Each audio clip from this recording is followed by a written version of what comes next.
So, well, hello, boys and girls. Today we are seeing the chapter number power sharing, chapter number first, and this is the quick revision of this chapter. So, uh, let's continue that. So, what is the power sharing? The first is step is what is power sharing. So, look at this. The power sharing is a distribution among the different organ and the group in the society. यानी कि जो भी लोग group में हैं, society में हैं, उनकी जो भी समस्याएं हैं उनको सॉल्व करके, उनके कॉन्फ्लिक्ट्स को सॉल्व करके, जो भी उनकी प्रॉब्लम्स हैं, उनकी समस्याएं हैं, जो भी है उस चीज़ को सॉल्व करके हम लोग पावर शेयरिंग उसी को कहते हैं। नेक्स्ट है कि पावर शेयरिंग क्यों ज़रूरी है। ठीक है, तो पहला है प्रेसिडेंशियल रीज़न कि रिड्यूस होता है सोसाइटी में और टेंशन हो जाता है, मेंटेन पॉलिटिकल स्टेबिलिटी को प्रमोट की जाती है, नेशनल यूनिटी और इंटीग्रिटी को। दूसरा है मोरल रीज़न। मोरल रीज़न क्या है कि democracy is based on the value of equality, social justice and many more things in which we people give the right to participate to make in decision. It's uphold the dignity and individual among the groups of people. And the next topic is why is power sharing is most important. That is the point. I'm just zooming in. Look at that. So the why is power sharing is important. So पहला है strengthen democracy, यानी कि democracy के मजबूती के लिए हमें power sharing का जो पावर शेयरिंग है उसे हम यूज़ करते हैं. Ensure participation, allow all section of the society to participate in a governance, यानी जब गवर्नेंस में पार्टिसिपेट लेंगे तो हम लोग जो भी है चेक एंड बैलेंस का ध्यान रखेंगे, जिससे स्टेबिलिटी और मजबूती हो जाएगी. दूसरा है promote unity in the diversity. आप लोग जानते हैं कि हम लोग का कंट्री कितना बड़ा है और उसके अंदर कितने सारे लैंग्वेजेस बोले जाते हैं, रीजन्स, रिलीजन है, कल्चर है, आइडेंटिटी है. ठीक है, तो इस चीज़ को ध्यान में रखते हुए हमें पावर शेयरिंग ज़रूरी होता है.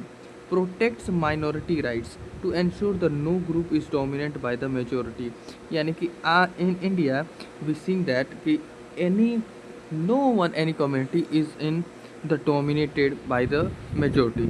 सो ऐसा माना जाता है कि हिंदू बहुत ज़्यादा हैं, बट नॉट एट ऑल, यानी कि यहाँ भारत में हम सभी धर्म, सभी जाति और हर एक कम्युनिटी को हम लोग बराबर का हक देते हैं. इसी को हम लोग क्या कहते हैं, प्रोटेक्ट्स माइनॉरिटी राइट का हम लोग नाम देते हैं.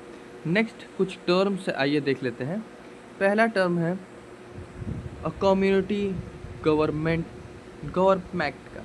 ए government is represent the community equally, यानी कि कम्युनिटी गवर्नमेंट का मतलब होता है कि जो भी गवर्नमेंट है वो इक्वली सबको रिप्रेजेंट करे, सबको एक समान देखे, सबको एक बराबर देखे. एथनिक ग्रुप्स का क्या मतलब है कि a group of people who share a common culture, language and religion. Ethnic group का मतलब ये होता है कि एक कम्युनिटी के लोग रहते हैं जिसके अंदर कल्चर, लैंग्वेज, रिलीजन जो है वो सब एक बराबर है. माइनॉरिटी रूल क्या होता है कि rule by the groups in the numerically larger, यानी कि जो माइनॉरिटी रूल है वो काफ़ी ज़्यादा जनसंख्या में होंगे और उनकी, जैसे कि हम लोग बेल्जियम में देखे थे इस जो 50-60% था वैसे टाइप का. कोलिएशन गवर्नमेंट क्या होता है कि जो दो पार्टी हैं वो मिल के अपना गवर्नमेंट फॉर्म करती हैं, दो या दो से अधिक पार्टी, उसी को कोलिएशन गवर्नमेंट कहते हैं. फेडरलिज्म कहते हैं कि डिवीज़न ऑफ पावर को कहते हैं, सेंट्रल और स्टेट गवर्नमेंट को.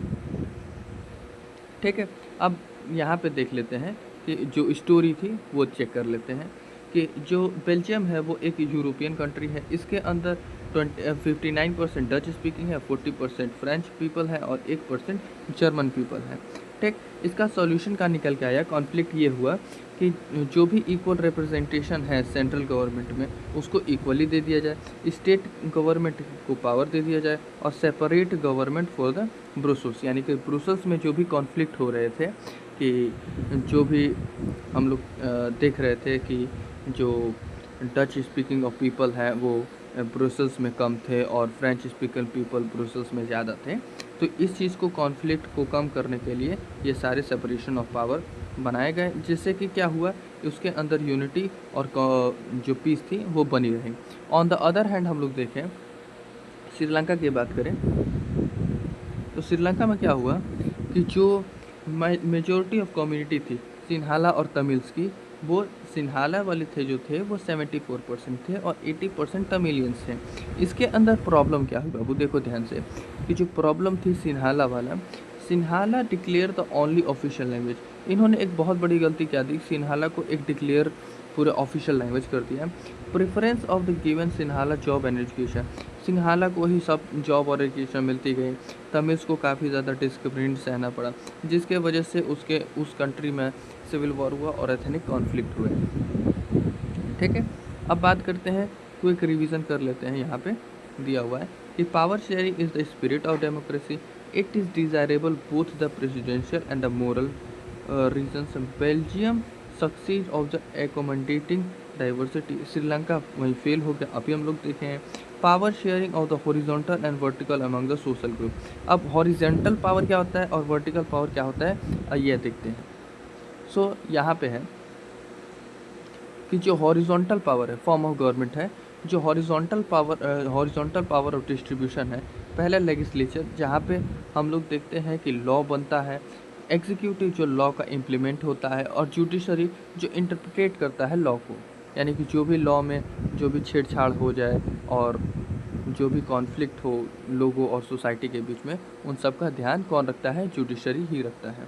ठीक है, अब बात करते हैं इनका पर्पस क्या है। तो इनका पर्पस चेक एंड बैलेंस का है, यानी कि लेजिस्लेचर जो है वो एग्जीक्यूटिव को ध्यान में रखेगा और एग्जीक्यूटिव और जुडिशरी ये दोनों का ध्यान रखेगा लेजिस्लेचर का। ठीक है, अब बात करते हैं वर्टिकली डिस्ट्रीब्यूशन का कि कैसे पावर शेयरिंग है।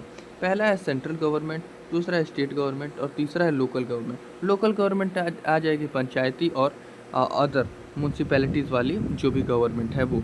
यही वर्टिकल डिस्ट्रीब्यूशन ऑफ फेडरलिज्म है।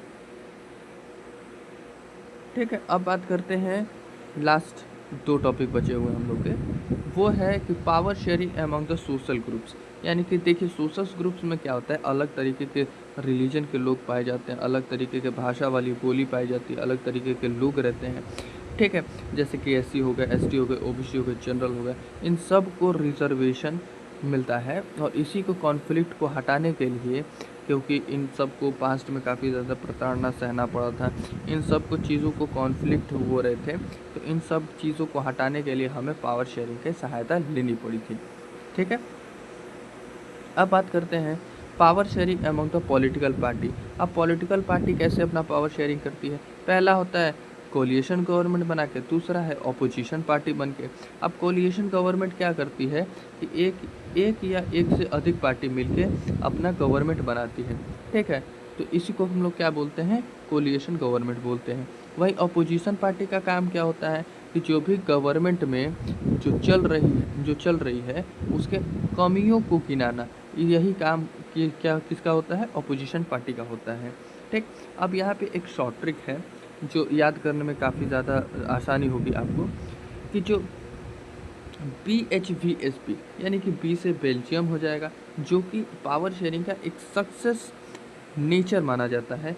वहीं एच से हॉरिजॉन्टल शेयरिंग बताया हूँ, वर्टिकल शेयरिंग है, एस से सोशल ग्रुप्स है और पी से पॉलिटिकल पार्टी है।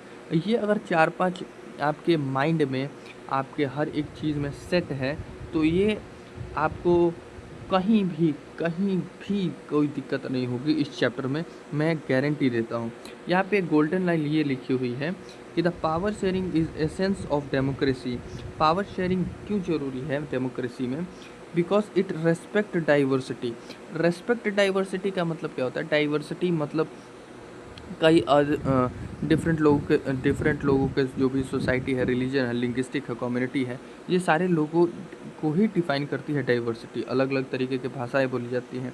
Participation of all the section of the society, यही लोग क्या करते हैं, पार्टिसिपेट करते हैं अलग तरीके के सोसाइटी को। तो उम्मीद समझ में आया होगा आपको। ठीक।